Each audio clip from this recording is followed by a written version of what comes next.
What's up, investing legends? Today we welcome longtime friend of the program, Brian Bradley, to the vault. Brian's been in the trenches of asset protection and legal structuring for years, working with high net worth individuals, business owners, and real estate investors to protect what they've built, not just during their lifetime, but across generations. And in today's environment where lawsuits are more aggressive, misinformation is at an all-time high, and outdated strategies are still being sold as solutions, Brian is on the front lines, cutting through the noise with real case law and real structure. In today's episode, we kick it off by diving straight into the biggest misconceptions in asset protection right now, from the overhyped LLC solves everything narrative to the dangerous advice around out-of-state entities, revocable trusts, and offshore loopholes that simply don't hold up in court. Later on in the episode, we break down what a properly structured asset protection plan actually looks like, including the layered approach using LLCs, management companies, and hybrid trust structures, and why most investors are either underprotected or protected in the wrong way without even realizing it. And to wrap up, Brian walks us through the next level of planning, how to not only defend your assets while you're alive, but how to preserve and transfer wealth efficiently across generations using strategies like Dynasty trusts, while minimizing tax exposure and protecting heirs from their own potential liabilities. So if you're serious about protecting your balance sheet, avoiding costly legal mistakes, and building a structure that actually holds up under pressure, this episode delivers real-world insights from someone who deals with these scenarios every single day. So without further ado, everyone, let's welcome to the show, Brian Bradley. Welcome to the Investing Secrets Podcast. Brian, welcome to the vault. Thanks, Danny, for having me back on. It's going to be a good conversation. It's overdue, catching up. And, I'll say this kind of, up front, these aren't just conversations that we're going to be talking about today that I'm having just like at the office on the phone. These are like on hikes with friends, on the mats, teaching jujitsu, at dinner. So yeah. we're living in a time where the legal landscape's changing. And so we got a lot of outdated structures, myths, and half-truths that we need to get through. And I think today, we're going to be not just talking about the asset protection side, but, a little bit of that, we'll rehash that. But I think it's what to do afterwards, especially with like legacy wealth and how to keep that as we're passing it along. And that's kind of where our Dynasty bridge trust conversation that we didn't get to comes into play. I love that. And I'm really excited to chat about that. And yeah, man, let's just dive into it, because I was like, man, it's been over a year now since we last spoke. And by the way, our episode is one of the best performing episodes that I've ever done. So people are eating this stuff up. And I think that there's a big void in the space in terms of reliable information for this type, for asset protection in general. And I also believe that there is an awakening that's happening right now amongst the public that they need to do more than just, put their money in the bank and like maybe create an LLC. I mean, like there's I think some misconceptions as to, what structures are effective in terms of protecting assets, and people are starting to realize that, they hear the horror stories and whatnot. I agree with that 100%. There seems to be an awakening between individuals because they're just realizing they're being sold these half-truths and misconceptions, and they just don't have the vocabulary for it. Mm-hmm. And so that's where I think like what actually works. And then when we talk about this and just like, here are the receipts, here's the case law, here's what actually applies and works and why, and we start breaking that stuff down, it helps the listener sift through what's BS and what's not. And what am I being sold and not? And that's kind of like the angle I always try to hit on is let's just break down actual cases in an understandable way, so then they have better questions to ask. So speaking, like, let's start with some half-truths, right? What are the half-truths of the year, like the misconceptions that you've been hearing right now as of late? Yeah. So some of the bigger ones that we've been getting into is kind of like still falling in the lines of LLCs, right? And like the LLC is a dragon slayer, and it's like a one-stop shop fix all. type of thing. Yeah. And it's not, they tell us straight up in the name, limited. They're not hiding it. And sadly, then you get they're not even law firms. It's kind of like what would we like legal solution providers, but they sound like law firms, but they're not. And they're just like selling products. And then you're not talking to lawyers, but salesmen.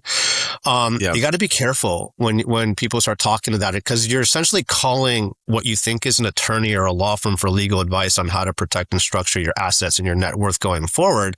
And you think you're getting legal advice, but you're really not. You're not even talking to a lawyer.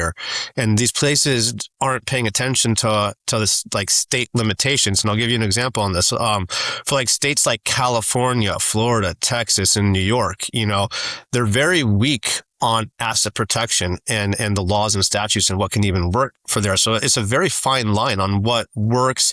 And going out of state, for example, like going to Wyoming and creating a Wyoming LLC and you're a California resident, or you're using like a Nevada trust, it's just not going to work. And we'll break down the laws on that, as we get into deeper topics.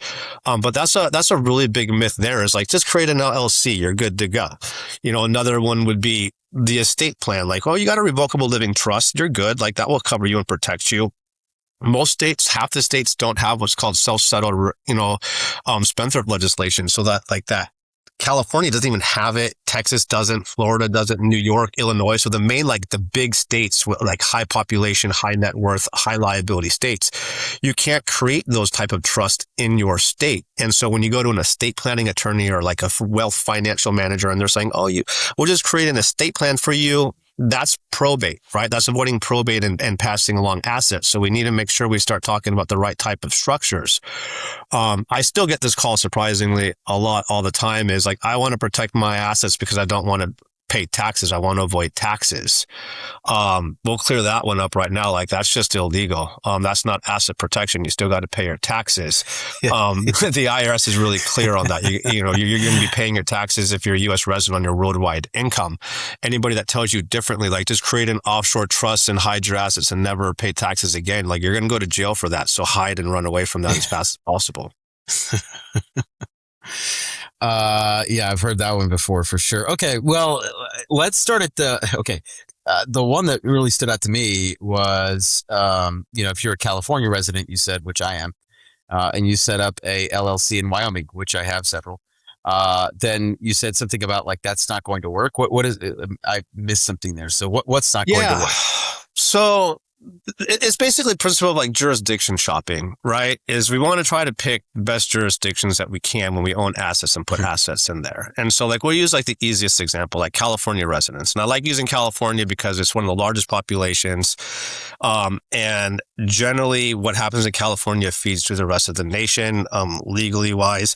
And so the hypothetical would be, you're a California resident with like an out-of-state property. Maybe you were riding the wave and you invested in like Tennessee, a couple of years ago, and you got like a Tennessee property, a Texas property, or whatever, out-of-state property.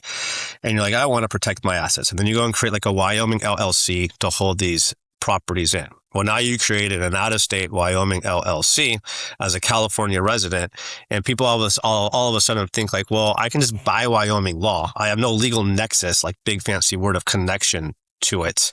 And now when I get sued either in California because I plowed somebody over with my car, or I get sued in my Tennessee property because somebody got injured on the property, and now I'm getting sued, that Wyoming law is going to apply to these state-specific lawsuits. And where this came down from, like I'm speculating, is people started using like business principles and try to articulate, translate it into holding companies for real estate and liability for personal injuries. When you use like Wyoming and Delaware is when like Danny and I are going to go create a business together, and we're going to go like sell sweatshirts nationally. Well, we can create a Wyoming or Delaware LLC or business structure. And what we're doing that is for our operating agreements to have credence for what's internal affairs and disputes of the business. We're not getting along. Like, we're going to wind down the business. We're going to sue each other. That's when you use like Delaware and Wyoming for that. If you're trying to then say, I'm going to hold, this piece of property, this real estate in it, when you're getting sued for real estate, you're generally getting sued for personal injury and negligence and wrongdoing. That's state specific. That's tort law. That's state specific law. So you're not able to transmute and bring Wyoming law over to it. And so this is where, people started taking a business principle, and I think salesmen like, hey, there's a really strong charging order protection in Wyoming. Let's use it. Don't understand and dig deeper in the case law on it and say, that's not what these charging order protections are used for as holding companies for real estate. So the general rule of thumb for assets is you create the LLC in the state that the asset is at. So Tennessee LLC, Florida, Texas. And then as you accumulate these LLCs, then what do? We add management companies. Like we use limited partnerships. Some people use Wyoming LLCs. When you get to the management company level, that's when you can start picking states for jurisdiction because it's no longer a holding company. It's an actual business managing assets. And so that's when we can start getting, more selective with the jurisdiction. Got it. So what I'm hearing is that for businesses, starting an LLC or creating an LLC entity in a jurisdiction like Wyoming or Delaware, like that makes sense because it's you're creating an operating agreement, right? And the jurisdiction kind of dictates the way that the operating agreement is enforced. But not just that it's an operating agreement, is that it's an actual business, right? Like if you're creating an LLC for real estate, it's not a business, it's a holding company. It's just an extension of yourself, right? They're used for completely different purposes versus a business we're going to go sell sweatshirts. That's an actual business. That makes sense. But for assets, what you're saying is that you should create the LLC in the state in which the asset exists. Where it's at. Correct. Because it's going to be state-specific law. So if somebody, trips and falls on your property, you're going to get sued for negligence, right? And damages. That's tort law. That's not contract law. That's not a business dispute. So it's just a completely different area of law. And so tort laws and liability and damages are state-specific. Yeah. Is there, just devil's advocate here, right? Like, if you were, let's say that you do live in California and you put a California property into a Wyoming LLC. Yeah. You're still going to be held to the rules and whatnot of California law, but Wyoming LLCs are, they're like a fraction of the cost of a California Correct. And LLC. that's the Kersey case in California, where it was specifically an out-of-state LLC that the defendants were using. In the Kersey case, they came down and like, no, you just by registering that out-of-state LLC, which you legally have to do in the state of California, it is a California LLC. And that's a Mallory versus Norfolk case that we talked about like last time we were on your episode. But there's state-specific law that's Kersey, like state-specific from California. And then you have a Supreme Court case, which is the Mallory versus Norfolk case. So if you're using these like Wyoming LLCs, and then there's you're getting sued in California, California is going to use California law and bypass, like the Wyoming charging order protection of it, depending on what kind of lawsuit it is. Like, I'm not saying like if it was a business dispute, like we're arguing, well, Wyoming would hold up. But if it's like a personal injury or a damage, or like you hit somebody with your car and you're getting sued, or a fire happened on one of your rental properties and there was a death and you're getting sued for, negligence and wrongful death, that's going to be state specific. California won't recognize the Wyoming charging order. Got it. That makes sense. And I'll break it down like these. There's a recent case. So it's the United States versus Huckabee case. And this applies to like trust, for asset protection trust. Like I was going to talk about this later on, but since we're on this topic, it actually makes more sense now. So a common trend would be, I'm a California resident. And California doesn't, and this is not just California specific. So this can be, you're in Texas, you're in New York, you're in Florida, you're in Washington, you're in Illinois, you're in any of these states that does not have self-settled speculative legislation, meaning I can't create a state-specific trust for that purpose. So what do most attorneys used to do? Run off to Nevada or Wyoming and create a Nevada asset protection trust. And it's generally Nevada because Nevada is the best laws. And so what we have in the United States versus Huckabee in 2026 case, so this year, March 3rd, 2026, from the Eastern District of California. This case, there was a Nevada domestic asset protection trust that failed to protect California real estate from a federal tax creditor. So essentially they owned a property up on the California side of Lake Tahoe. So California property, California client, California situs, and they put it into a Nevada trust. And so the debtor, meaning the client, you, was simultaneously what's called a self-settled, meaning you were the settlor of it, the trustee, and the beneficiary of it. So you're all of them. Well, that's a complete violation of California state's public policy. So the court applied California Probate Code Section 15304, which bars self-settled trust protection. Like I said, they don't have it. And then the restatement Section 280, which is the situs rule, meaning like the legal location, which says creditor rights in California real estate are governed by California law, regardless of what the trust document actually says. And so that just put like the final nail on the coffin specifically for California. And then that reinforced what we talked about on the last time we were on here, which was Kilker versus Steelman, which was a California Court of Appeals case in 2012 that held the literally same exact thing. This was the case where a California soil engineer created a Nevada domestic asset protection trust for his California assets. And then that trust was voided under California fraudulent transfer law and probate code section 15304. And so the same exact thing people don't realize is Texas is the same thing. Great for taxes, horrific for asset protection. Florida, great tax law on homestead, horrific for asset protection. New York, they don't have self-settled spendthrift legislation clauses. So all these major states, you have to realize what can we create in these states? And that's where these like hybrid trusts and getting out of U.S. jurisdictional control comes into play, because you need to protect your assets in the states that you're at. It's just, how do we do it given the restrictions and limitations that we actually have to work with? That's a great segue, I think, into because we did talk last time about, I mean, there's certain layers, right? Now remember, like your base layer is kind of like your LLCs, and then you got your second layer. You want me then to like the top redo layer, the layers? Yes, that'd be awesome. I think there's going to be plenty of new listeners, so let's revisit here. Yeah. So, we got a fourth layer too. So kind of like a good segue into what this is. So, cool. Nice. Yeah. So when we think about asset protection, right? I always like this analogy of like, think about a cold winter day, right? When the weather gets brutal, you don't just put one piece of clothing on and go walk out and play in a winter storm, right? You dress in layers. So each layer has a specific job. Together, they keep you comfortable, dry, protected, and flexible no matter what the weather's going to throw at you. So asset protection works the same exact way. Like you layer based on your risk profile, your asset base, your job, what is your exposure? So layer one, base layer, is LLCs. This is the thin shirt, closest to your skin.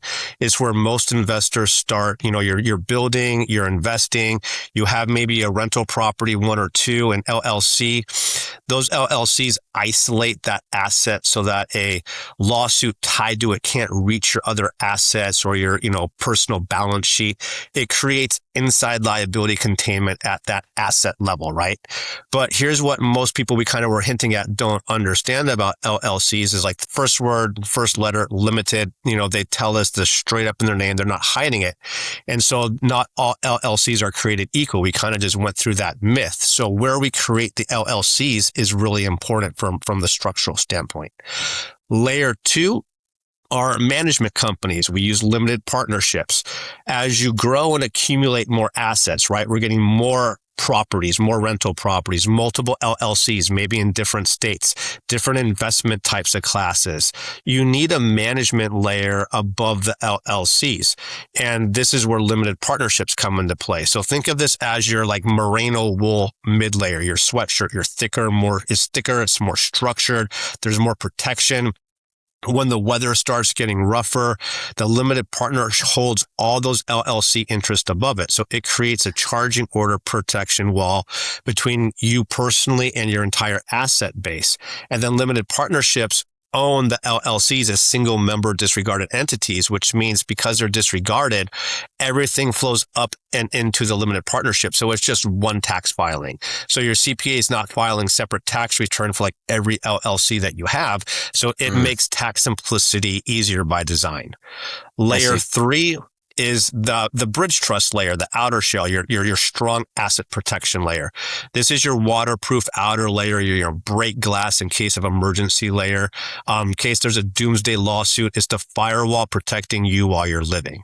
So the bridge trust sits above the limited partnership, and it owns about 98% of it as the limited partner and has the legal architecture to actually activate the Cook Islands jurisdiction the moment a serious lawsuit actually materializes.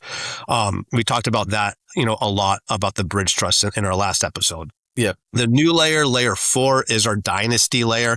It's like the generational wealth engine, the legacy planning.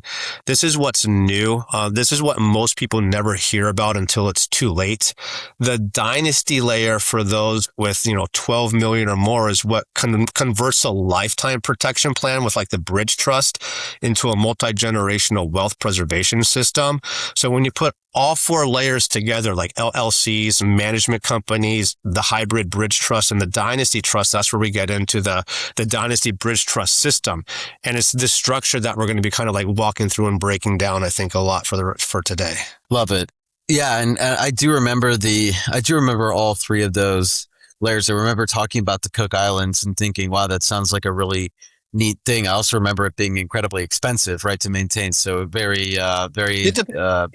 Yeah, like cost is relative on like what the client profile is, because you're not going to be saying like, okay, I'm just starting out, let me go to the Cook Islands. No, generally a hybrid or offshore structure for a full setup would be somewhere between, like, depending on the layers and what you need, it can be anywhere from like 30 to 50,000. And then if you're hybriding it and domesticating it, then you're looking around like 3,000 to 4,000 a year to maintain it. Got it. Okay. Well, I know that we want to get into the Dynasty layer because that's like the new topic. And I think it is relevant because what it sounds like to me, just based off of what you just said, right? It's making sure that the assets are protected for multiple generations. Is that kind of like correct? The premise of it, or? Yeah. So we really have there's 2 problems, right? That we keep see popping up. And problem 1 is the lawsuit problem. Problem 2 is like, what do we do if we have like 12 million or more at the generational, estate tax problem? So we're trying to solve both of these. And so problem 1, the lawsuit problem, we have assets, right? You have liability exposure. You're a doctor, a developer, a business owner, a real estate investor, attorney, CPA, like something with risk and liability. So in today's legal environment, like we're talking about, there's no tort reform, courts aren't on our side. So you're a target. Your assets are a target. They can be taken from you from a lawsuit. And so if your assets are held in your personal name or in a, standard revocable trust or just, a domestic LLC, a judge can easily pierce through that. So we need to start building more layers and stronger protection, because at the end of the day, all it takes is 1 lawsuit to clean out everything that you have. So that's problem 1. The bridge trust solves problem 1. Problem 2, which I started getting a lot of, is the estate side, and not just like estate planning, but what do we do on the estate tax problem if you're high net worth or ultra high net worth? And this is where the legacy planning starts coming into play. So under IRC section 2001, the federal estate tax is 40%. So 40 cents of every dollar over the exemption threshold goes to the government when you die. And then when your client dies, it happened. Like the children of the clients die, it happens again. And then when the grandchildren's die, it happens again. So the generation skipping transfer tax under IRC section 2601 adds another 40% layer on transfers that skip generations. So if we compound that over, 2 or 3 generations, this cycle is going to literally eliminate 60 to 70% of the original family's wealth before it ever even reaches the grandchildren. And so if we go over the math, because I love numbers, it really proves the point.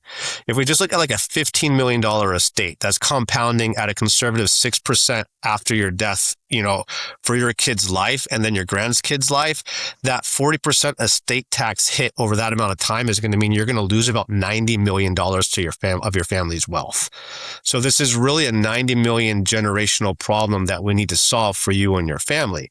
So most estate planning attorneys give you kind of a revocable living trust that avoids probate. Maybe you'll get like AB trust provisions. So that's death planning, and it's only designed for one moment in time, and it's not helping you on the estate tax for multiple generations. So most asset protection attorneys try to solve the problem of number one, right? The lawsuit problem using like LLCs, some form of maybe domestic trust if you're lucky. That's a lifetime plan, like avoiding loss and risk while I'm living. But here's what nobody's solving simultaneously is your estate plan transfers the wealth. It doesn't defend it in your, like in your children's hands or your grandchildren's hands after the transfer. So once they inherit it, the day your children inherit outright, that literal day, those assets are exposed to everything in their lives, their own creditors, like, someone suing your son, a divorcing spouse claiming marital property, a business dispute, a lawsuit from one of the rental properties. And then when they die, that 40% estate tax hits again, just like a Mike Tyson punch. It just keeps coming. And then it hits again at every generation. So your attorney built a transfer machine, but nobody's built the defense mechanism generationally. And that's what the Dynasty Bridge Trust does. It closes both gaps simultaneously. Okay. And explain to me the mechanics of how that works. Yeah. So during your lifetime, right, the bridge trust is your protection firewall. It protects your assets with like the Cook Islands offshore jurisdiction. So we talk about that a lot already. At your death, instead of distributing outright to your children, which immediately re-exposes everything they inherit, and even causes family internal fighting, the assets flow into a dynasty subtrust underneath the main structure. So that estate dynasty subtrust is governed by a Nevada law. Nevada has eliminated the rule against perpetuities under, NRS section 111.103. That means those subtrusts can hold and compound your family's wealth indefinitely across every generation without estate tax triggering for each generational transfer. So your children will receive distributions. They just don't own the assets outright. The trust does. And because they don't own them outright, a creditor suing your son can't reach what's inside his dynasty subtrust. His divorcing spouse can't claim it as marital property or gain during the marriage. And the estate tax clock doesn't restart at each death. So like each time, children, grandchildren die, it doesn't restart the clock to be taxed again. And it can even stop family fighting over specific assets because the assets stay in the trust and keep compounding, and all they get are distributions that you already set up and established. So the same structure that defended you during your lifetime, now immediately pivots to defending your family after your death. So there's no gap, no moment when assets, sit re-exposed. The protection is continuous. And what we're really trying to do, I can break this down, a little bit more if you want, is look at the GST exemption and the changes from the One Big Beautiful Bill Act. So, before we go there, just some more clarifying questions here. So, I'm assuming that in this bridge trust, just like any other trust, right, there's a trustee or there are individuals, like a managing entity, right? Like that's actually like managing and making sure that the will, like that the spirit of the trust is being upheld. Yes. Like, is there a proper term for that? Like a trustee is a trustee, or is it? Yeah, so this is the beautiful thing about asset protection trusts is they're self-settled, meaning it's created for you, by you as your own beneficiary. So you're the trustee, you're the trustor, and you're the beneficiary. And that what makes them, so you're in control of your assets. And then what's that? Until you die. Unless you have to go offshore, then the offshore trustee kicks in and protects the assets. And so you're managing your wealth. You have your wealth managers. They're doing their thing. You have your CPAs. They're filing your tax returns. Like everything just continues how it is. It's just you're in control of your assets. So that's what means self-settled, created for you, by you as your own beneficiary. And then you have your attorneys who are your trust protectors looking over the trust and making sure nothing's shady or weird or like someone's not running off with the money. And then we can be like, oh, hey, this looks bad. Like stop we're going to stop that right there. And that's what an asset protection trust is. Right there is self-settled, created for you by you as your own beneficiary. When you have an offshore trust, you have then the offshore trustee in the back pockets on standby in case we have to break the bridge from lawsuits and liability. Then they come in. They're no longer like backup quarterback. You're removed as a trustee. They're now the acting trustee so that a judge can't force distributions and repatriation. Got it. And then, once someone dies, right, then, like, let's say that they own a bunch of apartment buildings or something like that. Yeah. You said that trust still owns the assets. So who makes decisions? Who about when to sell the asset? When who asset manages the asset? Right? Like what? Correct. So then you have like the dynasty portion of it. And then that's when you have managers, wealth managers, and third-party trustees who are involved in that aspect of it. And then their job is to then, like, the assets are going to continue growing. And the great thing is like, which we, I'll go into like with the GST exemption and planning, is when you fund these up front, the sooner you fund them, then all that appreciation grows without it actually affecting the exemption amount. So if you have like a business valued at $3 million right now, and then let's say it grows to $15 million at your death, all that's going to be taken out of the exemption amount is $3 million. All the rest of that compounding growth doesn't count against it. And so that's one of the beautiful things about maximizing your GST exemption and funding these things right away. So what is the GST exemption? You've mentioned that a couple of times now. So it's what we're looking at is like the TCJA exemption sunset is what it is. And so it's the 13 million exemption that was scheduled to drop in half and cut in half at the end of 2025 if Congress never did anything. And it created a real urgency for people with money. But Congress acted. So the One Big Beautiful Bill Act was signed into law on July 4, 2025, and it permanently increased the GST exemption under IRC section 2631 to 15 million per person, 30 million for a married couple. So now that means no sunset, no expiration. It solved that specific problem. But does that mean there's no urgency and that the urgency is gone? No, absolutely not at all. And here's why. Permanent is a legislative term of art. It means no automatic sunset. It doesn't mean a future Congress or administration can't change it later on down the line. Right. And the history of the estate tax is, what's that?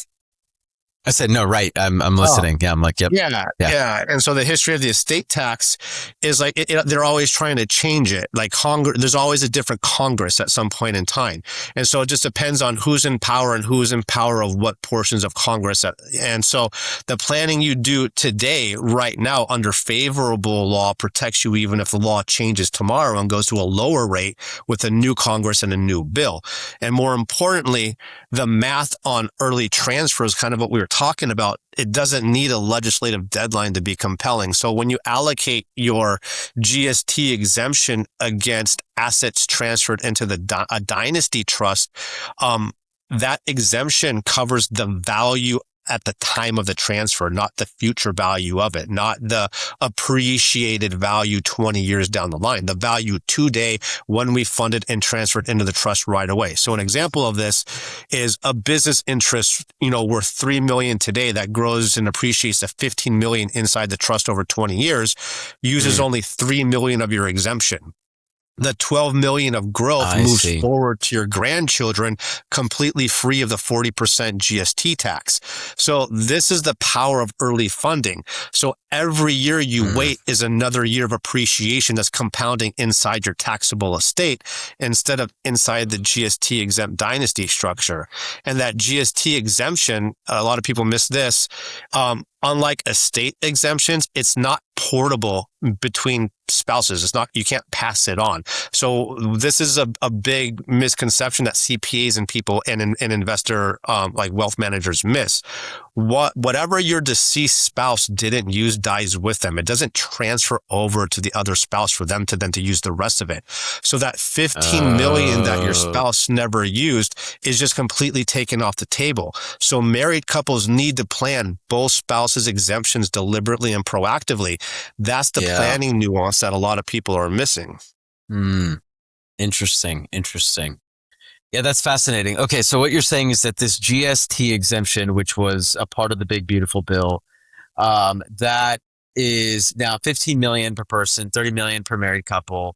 That that exemption is based on the base amount of the contributed assets into the Dynasty trust, right? So it's like, hey, Correct. At its whatever you moment in contribute time. at the moment, it gets contributed, right? And Correct. so all future appreciation and growth is exempt It or doesn't, does yeah, not. it's not counted as that total number. That's, yeah. Wow. That's really interesting. Okay. So obviously lots of benefits, right? To the Yeah. Dynasty Trust. There must be some cons though, right? It can't all be like sunshine and rainbows, right? Or else everyone would be doing it. Or like, what am I missing here? Well, I mean, when you're talking about like high net worth, ultra high net worth, most families are, once they know about it. Okay. You know, the thing Once I know is, about it, yeah.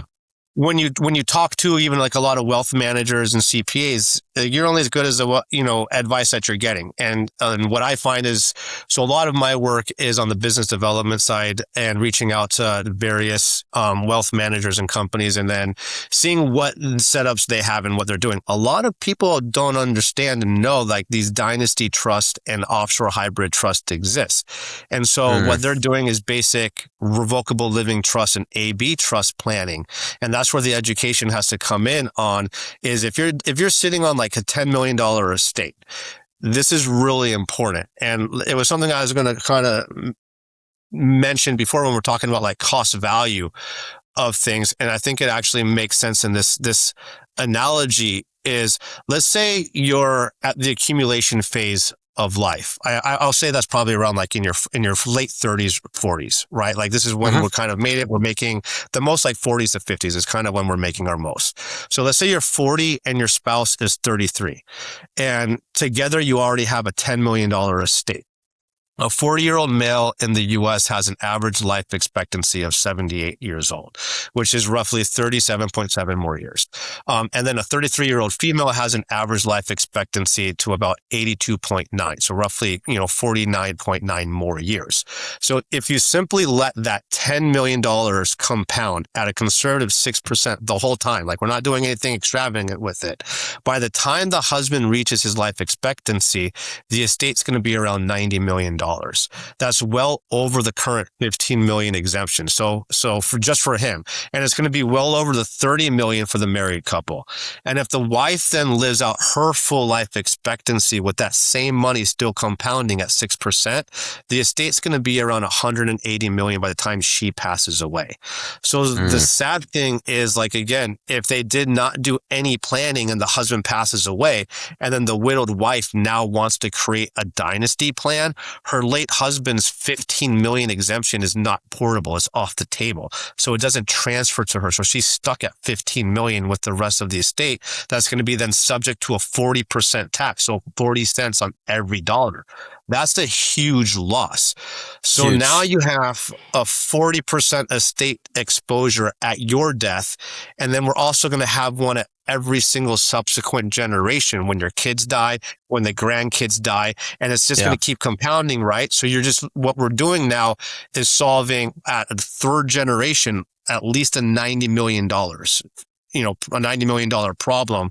I call it like a family tax is real essentially what it is.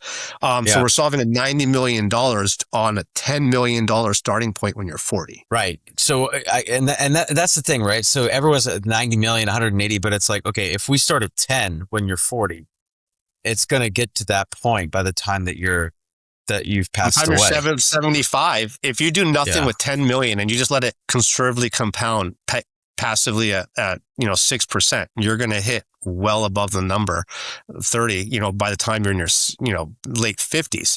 Then this is the way of compounding works. And so by the time you die, we need to get that assets. One, we decrease the taxable estate. Two, we got to then look at what happens as it compounds for the next 25 years of your children's life. And then it's going to compound another 25 years at your grandchildren's life. That's when the numbers start getting huge. Interesting. Yeah. Now, would you also say that this Dynasty Trust also protects, because one of the biggest kind of horror stories that I've heard, and I hear it time and time again, is the wealth gets passed down, and then the kids squander it all, or the grandkids squander it all. But it sounds like this trust also protects against that type of behavior, that sort of issue as well.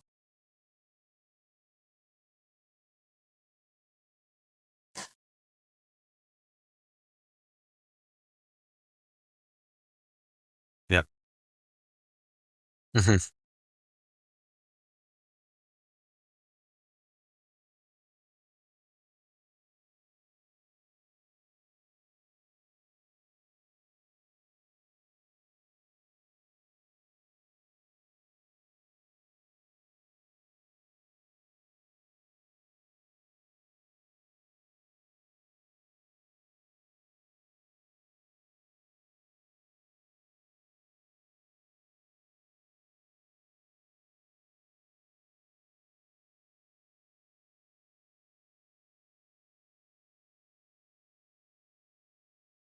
Hmm.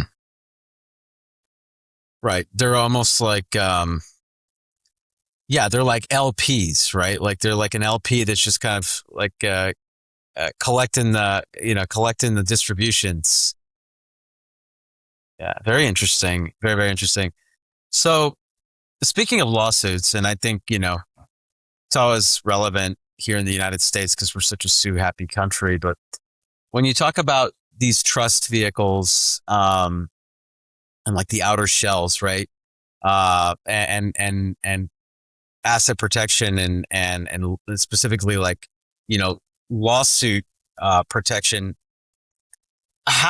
Because my understanding is like anything's fair game as long as they know about it. So is it the trust just do a better job of concealing the owners, or like how does that work? Like explain to me how that works.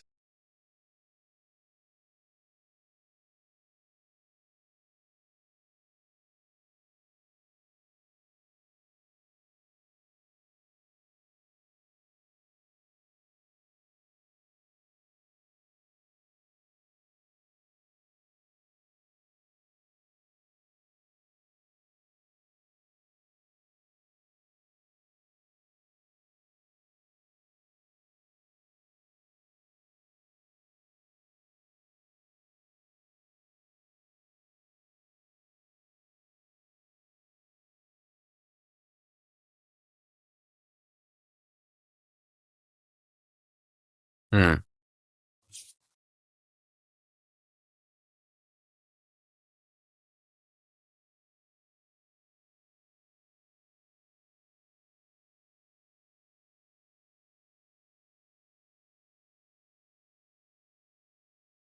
LLC, yeah. Yeah, yeah,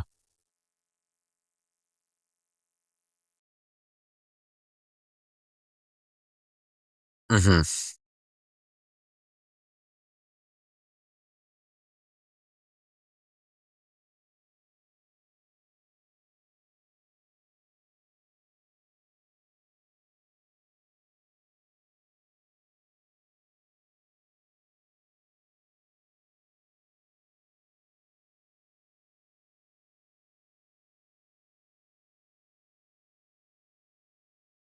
Yeah.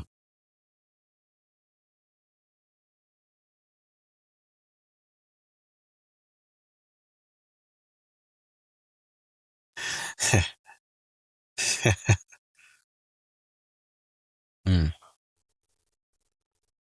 I see. Okay. Um, and I guess the follow up to that would be, and this is getting back more into the weeds and the more like elementary level conversation, but like what what is it about, like how is it that those uh trusts and those management companies are able to shield those assets from like a loss? Say, for example, like actually, Yeah. let's just use a concrete example, right? Like you used it before. Someone's at my Airbnb, right? Yeah. And they trip and they fall in the pool. They crack their head open, Yeah. and whatever, right? Yeah. So then they decide, well, I'm going to sue. I'm going to sue me, Yeah. right? They're going to sue me. for damages. Obviously, there's probably insurance layers there. There's, if the property is held in an LLC. So I guess what would a bad asset protection job look like there, and what's the exposure like? And then what would a good asset protection plan look like in that scenario that would kind of like mitigate as much exposure as possible? So a bad plan is doing nothing at the end of the day. Like that's the worst thing. Yeah. So then the next stage up with that, like let's just say you create an LLC, but you pick the wrong state.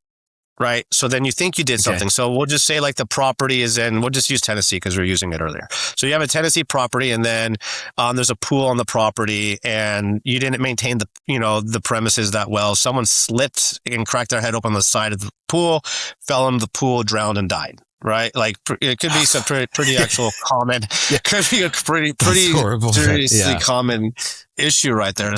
Sure. And so in that situation, if I have insurance, and I have a Wyoming LLC, I'm hidden. I can ghost this lawsuit. And then if I do get sued, they won't know me. I don't have to show up in the court. And then I have insurance to cover me. That's all fallacies and misconceptions. So we already talked about why then the Wyoming LLC won't cover you for that and protects you, because you can't go by Wyoming and transport it into a Tennessee, negligent wrongful death case, a tort claim. It's not going to cover you for that. Insurance in that situation would walk away because there's going to be allegations of intentional wrongdoing and fraud, especially, with that type of scenario. And intent is not like I intended to do something wrong. Intent is like I typed in an email like, yes, the plumbing was done, and then the pipes burst, and then there's mold issues, and someone gets sick and dies from like a mold issue or something. So intent is just like typing an email, clicking send. So intent in the legal realm is not I'm a bad person. It's a completely different definition. That's how insurance companies create legal wiggle room to walk away. And so there's always clauses in their insurance coverage that says like, we're not going to cover you for intentional wrongdoing. We don't cover you for a lot. Here's your claim limit. And then if you don't like what we're saying, we're walking away, go ahead and sue us. Good luck. That's why insurance companies have lawyers, right? They have a legal department, and they just send it up to legal and say, get out of this coverage. So that would be like a bad asset protection setup there. Wrong state, relying on the wrong jurisdiction, and you're relying on insurance for a bad situation. So what would a good situation look like is the correct state for the LLC, so a Tennessee property in Tennessee, and then a proper management company. So we would use like an Arizona limited partnership. And the reason is it's just as strong as Wyoming at the management level.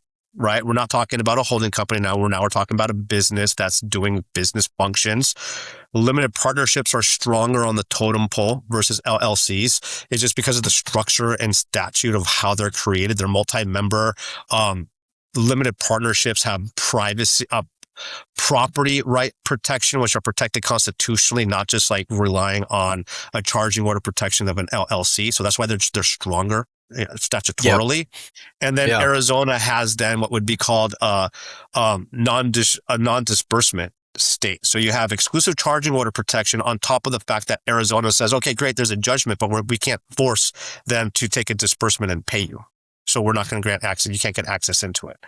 And then on top of that, then like a bridge trust, a hybrid trust, which says everything's unraveling. LLC gets pierced. We're in front of a radical judge who just doesn't care about the law and the statutes, pierces the limited partnership. We need to get out of Dodge on this liability issue and save all of our equity and assets. Where do we go next? Now we have the offshore component to our trust. That would be like the full gambit of what a whole asset protection structure would look like properly. Got it. This is why we hire the big guns like you, right, Brian? Because that sounds very complicated. It's not it sounds complicated, but it's actually really not, because what we're doing is dumbing it down to its bare principles. Is pick the right state for the LLC. Where's it asset at? Now we need to manage a bunch of LLCs and make it easier for tax compliance, a management company. Now our world's unraveling. Now let's create the big guns, put a trust on top of it in case the world unravels. Oh, man. Like this episode could probably go like another hour if we wanted to. I kind of drifted out. I don't even know where we're at in time right now. Well, no, I know. I'm like looking. And I'm like, okay, well, we're getting close here. So I want to make sure that we get you out of here on time. Okay, so let's see. there were a few other things here. You talked about. I think like we talked about like contempt. I get this question a lot. Contempt. Yeah. Like, and I'd be held, contempt. if I create like an asset protection, plan or these structures where I use these hybrids, like, can I be held in contempt of court? Like, I've been getting this question a lot lately. So I think that might be like a good one. Yeah. So, please.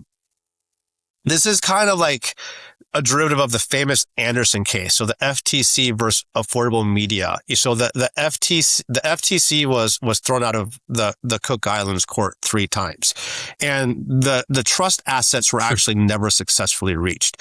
And so people feel like, oh well, the Andersons were held in contempt of court, and they had an offshore trust, which means like if you have an offshore trust, you're creating your own peril, and you're going to be held in contempt of court. This is not what happened. So the contempt finding applied to the Andersons personally, not to the trust, because the Andersons retained too much direct control. And because of that, the court found that they had the legal capacity to repatriate assets if they chose to. So the trust was written poorly by design because the Andersons wanted to maintain ultimate authority even when the trust was offshore. They wanted to stay as not just the trustee, but as the trust protector. And the trust protector should always be your attorneys. And so, but here's the irony, was even in a very poorly drafted Cook Island trust, the assets were still safe. Like they never got access to them. So the trust worked. The FTC, the U.S. government, they got thrown out of the Cook Islands court. So the Andersons' personal conduct was the issue. The trust structure itself performed exactly as designed. And now, how does this relate to a hybrid trust? A hybrid trust addresses the contempt issue directly. So once the event of duress is declared by your trust protectors, your attorneys, and then Southpac, the offshore trustees, step into an active trust role, you're no longer having like legal authority to direct trust assets or compel their repatriation. So you are out of the control out of the control loop. It's not by accident, but by design. You're not the trust protector. You're being removed as the trustee. So it's like you were the quarterback. The quarterback got injured. We're taking the quarterback off the field. Now the backup quarterback is actually in playing. That's the offshore trustee.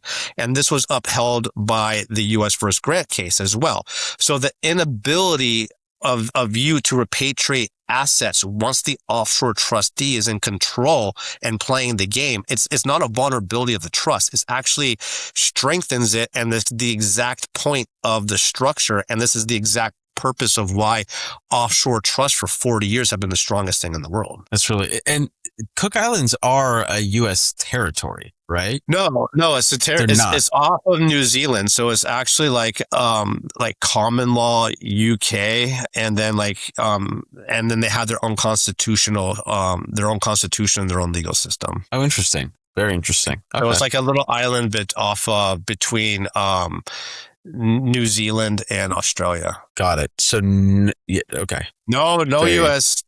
ties whatsoever. Yeah. And their thing is like non-statutory recognition of any court orders or judgments in the world. And that's like drafted into literally their constitution. And that's their whole business model for the country is just asset protection. Yeah.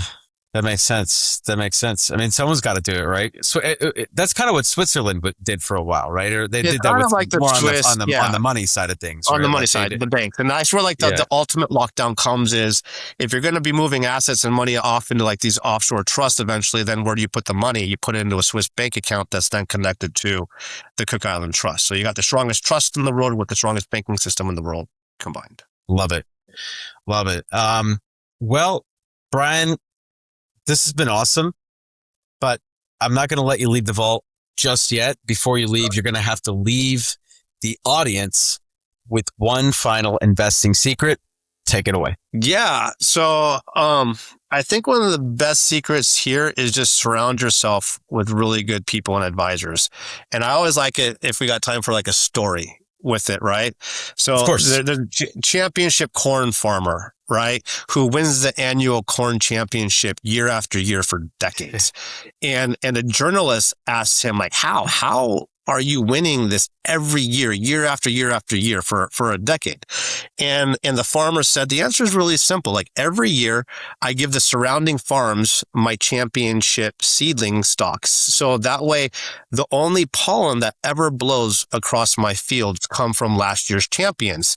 And so it just comes down to the question of life, right? So who are you surrounding yourself with professionally, financially, legally, as well as just personally in your life? And so this is like, one of the things is you are who you surround yourself with. I like that. I like that a lot. Yeah. Give everyone else the crop so that the pollen blows in. That's cool, man. That's a cool little story. Well, Brian, if the people want to get a hold of you and learn more about how they could work with you and your services, how can they find that? Yeah, just reach out to me. My website, www.btblegal.com. Use it more as an educational resource for individuals. And if you want to reach me directly, just shoot me an email, brian@btblegal.com. And if, I generally like to do free consultations if people actually want to talk to me personally. I'd rather people get good advice than no advice whatsoever. And then if we're a good fit and want to work together, great. And then I have obviously a large network where I can generally start pointing people in the right direction. Love it, man. And all of those links will be in the show notes in the description down below. Brian, it's been a pleasure. Thanks for stopping by the vault, man. Thank you, sir.